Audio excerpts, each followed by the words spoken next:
Som da Vocação. Apresentação: Irmã Eunice Grespan.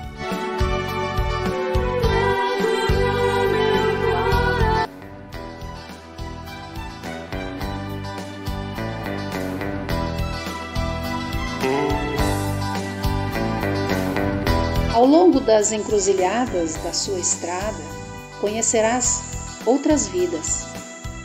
Conhecê-los ou não conhecê-los, vivê-los a fundo ou deixá-los perder, depende apenas da escolha que você faz num instante.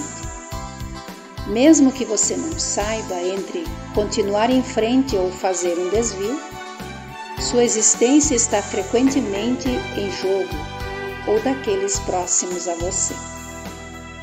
E então, quando muitas estradas se abrirem na sua frente e você não sabe qual escolher, não escolha uma aleatoriamente, mas se sente e espere. Respire com profundidade confiante com o qual você respirou o dia que veio ao mundo, sem se distrair com nada. Espere e espere mais um pouco.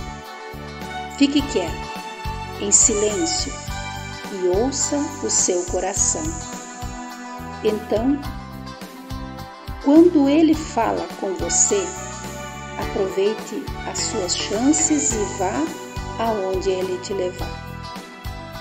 Querido jovem, querida jovem, deixo com você esse texto de Susana Tamar.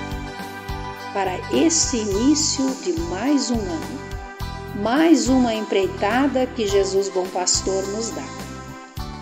Bora lá, cabeça erguida, mãos à obra, na busca de escolher e viver bem tua vocação. Quem te deseja? As Irmãs Pastorinhas. Uma vocação para cuidar da vida. Graça e paz.